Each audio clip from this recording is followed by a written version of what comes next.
பக்கத்தில் heroine right side உட்காந்துருந்தாங்க. லெஃப்டில் இவங்க வந்து உட்காரத்துக்கு வந்தாங்க.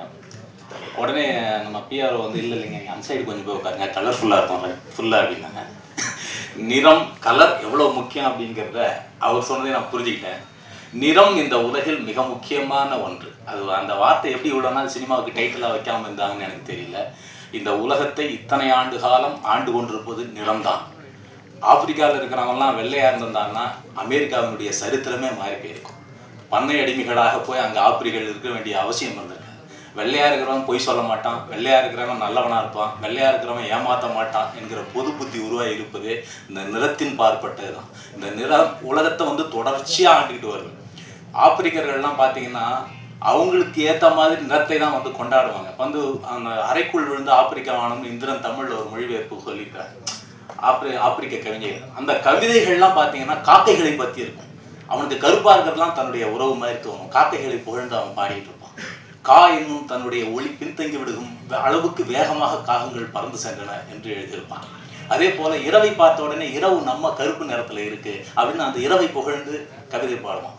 ஒரு குழந்தை ஊதா நிற மையை எங்கோ ஊற்றி விட்டது, அதை விடியல் என்னும் தாய் மெல்ல மெல்ல துடைத்து கொண்டு போகிறாள் என்று ஒரு கவிஞன் எழுதியிருப்பான்.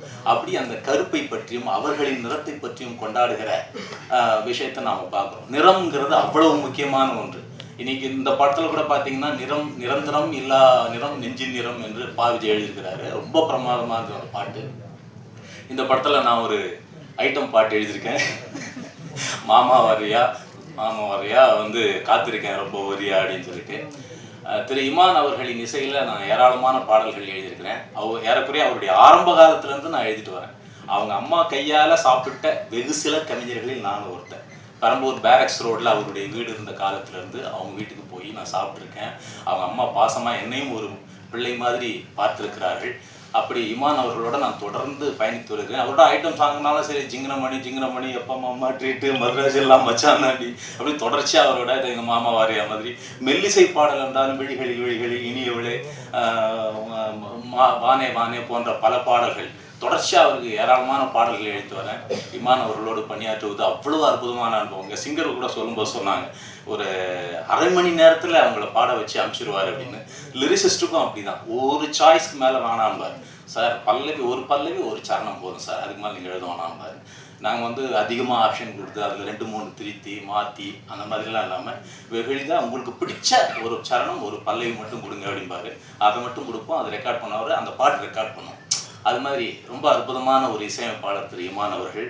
அவரோட பணியாற்றியது ரொம்ப அற்புதமான அனுபவம். அதே மாதிரி பல்ராம் கிருஷ்ணா அவருடைய இந்த ட்ரெய்லரை பார்த்தவொடனே நான் மறந்து போயிட்டேன். ரொம்ப சூப்பராக இருந்துச்சு சார். நான் இமான் சார்கிட்ட சொன்னேன், அவ்வளோ அழகான எடிட்டிங்கு. சாபு சார் ரொம்ப பிரமாதமான எடிட்டிங்கு. அவர் பார்க்குறதுக்கே வந்து ஒரு மெச்சூர் டைரக்டர் பண்ணுற ஒரு படத்துக்கான அத்தனை அறிவுரைகளும் கொண்ட ஒரு படமாக அந்த ட்ரெய்லரே நமக்கு வந்து தெளிவுபடுத்தியதை பார்க்கிறேன். அதே போல்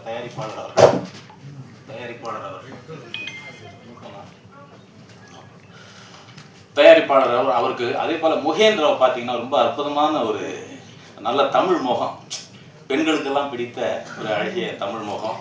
இன்னொன்று பார்த்தீங்கன்னா அவருடைய மொழியும் நல்ல தென்னிந்திய தமிழ் அவருக்கு வருது. நிறைய ஸ்ரீலங்கன் தமிழ்ஸ் ஆக்டர்ஸ்லாம் பார்த்தீங்கன்னா நல்லா இருப்பாங்க, ஆனால் அவங்களால இந்திய தமிழை பேச முடியாது, கொஞ்சம் அந்நியப்பட்டு இருக்கிற மாதிரி தோணும். ஆனால் இந்திய தமிழை கற்றுட்டு பேசுறது அப்படிங்கிறது, இந்திய தமிழ் பேசுறதுங்கிறது இந்த மக்களோடு ஒன்றி போக வழிவகை செய்யும் அப்படின்னு பார்க்குறேன். அதில் முகேன் ரொம்ப சிறப்பாக வந்துட்டு இருக்காரு. அதே போல் கதாநாயகி மற்றும் இங்கே இருக்கிற அனைத்து தொழில்நுட்ப கலைஞர்களுக்கும் எனது வாழ்த்துக்கள். நன்றி. சார் எனக்கு 6,98,000 அதெல்லாம் வந்து லெஜெண்டரி கேட்டகரி. ஸோ அதில் வந்து நான் இந்த கேரக்டர் எனக்கு பிடிக்கும். இவரோட கேரக்டர் வந்து எப்பயுமே பார்த்து ரசித்த ஒரு விஷயம். பட் இந்த படத்தில் வந்து அவர் ஒரு பயங்கரமான கேரக்டர் பண்ணியிருக்காரு. சார் சொல்லியிருந்தாங்களே, இமான் சார் சொன்ன மாதிரி அவர் கண்ணிலே நிறைய எமோஷன்ஸ் வந்து கேரி ஃபார்வர்ட் பண்ணுவார். ரொம்ப ஜாவியல், ரொம்ப ஃப்ரெண்ட்லி. நான் வந்து எதிர்பார்க்கல. நான் நினச்சேன் ரொம்ப ஒரு லிமிட்டாக தான் பேசுவாங்க, அப்படி தான் இருப்பாங்கன்னு நினச்சேன். அப்படி எதுவுமே இல்லை. ரொம்ப சொந்த தம்பி மாதிரி ட்ரீட் பண்ணி நிறைய விஷயங்கள் வந்து அட்வைஸ் பண்ணார். இப்போ வரைக்குமே கோஆர்டினேட் உங்கள் எல்லாருக்குமே பண்ணி எனக்கும் அதே மாதிரி கோஆர்டினேட் பண்ணியிருக்காரு. ஸோ நித்தின் அண்ணன், தேங்க்யூ அண்ணன், and very happy to C you. இந்த படம் ரிலீஸ் ஆகிறப்போ கண்டிப்பாக உங்களோட பெர்ஃபார்மன்ஸ் வந்து பேசப்படும். ஏன்னா அந்த அளவுக்கு வந்து மெனக்கட்டிருக்காங்க. ஒரு சீக்வன்ஸ் இருக்குது, அதில் நானும் நித்தின் அண்ணாவும் இருக்கும். ஒரு நல்ல சீக்வன்ஸ் அது. சொல்லக்கூடாதுல்ல, சொல்லிட்டு பரவாயில்ல, நீங்கள் படம் பார்த்தே சொல்லிடுங்க. ஓகே, அடுத்தது வந்து சாபு சார் தேங்க்யூ. உங்களோட எடிட்டிங் வந்து சார் காமிச்சார், சில ஃபிலேஜஸ் காமிச்சார். ஸோ பார்த்தோன்னே நானே வா நல்லா இருக்கே அப்படின்னு. ஃபர்ஸ்ட் எனக்கு பார்த்தது இந்த ட்ரெய்லர் தான். அந்த ட்ரெய்லர் கட்லேயே தான் நம்ம ரிசைட் பண்ண முடியும். சில கட்ஸ் வந்து நிறைய ஸ்டோரிஸ் ரிவீல் பண்ணிடுவாங்க, சில இடங்கள் வந்து எது தேவையில்லாத விஷயங்கள்லாம் போட்டுருவாங்க. பட் உங்களோட ட்ரெய்லர் கட்ஸில் ரொம்ப அழகாக கட் பண்ணியிருந்தீங்க. So very happy and to work with you sir. Thank you. And Tanya Hope ma'am, good to know you. அவங்களும் ஒரு பயங்கரமான பெர்ஃபார்மன்ஸ் பண்ணியிருக்காங்க. அவங்களோட கதாபாத்திரம் இந்த படத்தில் வந்து ஒரு தேவையான ஒரு விஷயம். அது டைரக்டர் சொல்கிற மாதிரி ஒவ்வொரு கதாபாத்திரத்துக்கு ஒரு நிறம் இருக்குது. அவங்களோட நிறத்தில் இந்த படம் எப்படி மூவ் ஆகுது, ஹைப்பர் லிங்க்டு ஸ்டாரி சொன்னாங்க இல்லையா, அந்த மாதிரி அவங்க ஒரு மேஜரான ஒரு கதாபாத்திரம் இதில் இருக்காங்க. ஸோ அவங்களுக்கு ஒரு வாழ்த்துக்கள். And Rajesh sir, producer sir, thank you sir. Bindu Madhavi அக்கா, தேங்க்யூ. அண்ட் பிரீத்தி அஸ்ரானி, அவங்களும் வந்து ஒரு பயங்கரமான கரெக்டான விட்டான்னு தெரியல, பயங்கரமான பர்ஃபார்மன்ஸ் சொல்லுவாங்க. ஸோ நல்ல ஒரு பர்ஃபார்மர். அவங்களும் வந்து அவார்ட் வின்னர் சொல்லுவேன். அவங்களும் ஒரு அவார்ட் வின்னர். நல்ல இந்த படத்தில் நல்ல ஒரு கதாபாத்திரம் அவங்களுக்கும் இருக்குது. அவங்களோட இமோஷன்ஸ் வந்து ரொம்ப அழகாக வந்து இந்த படத்தில் கேரி ஃபார்வர்ட் பண்ணியிருக்கிறாங்க. ஸோ அவங்க கூட சேர்ந்து நடிச்சதில் எனக்கு ஒரு பெருமையாக இருக்குது. தேங்க்யூ பிரீத்தி. இன்னைக்கு அவங்களால வர முடியல, அவங்களுக்கு all the best. Viveka sir, Pa Vijay sir, உங்களோட லிரிக்ஸ்க்கு ரொம்ப ரொம்ப நன்றி. நல்லா அழகாக வந்திருக்கு. Thank you sir. Sneha ma'am, thanks for joining us today. Master Sai Bharathi master, thank you master. Noothana படத்தில் வந்து ஆமாம் காட்சியாக இருந்துச்சு.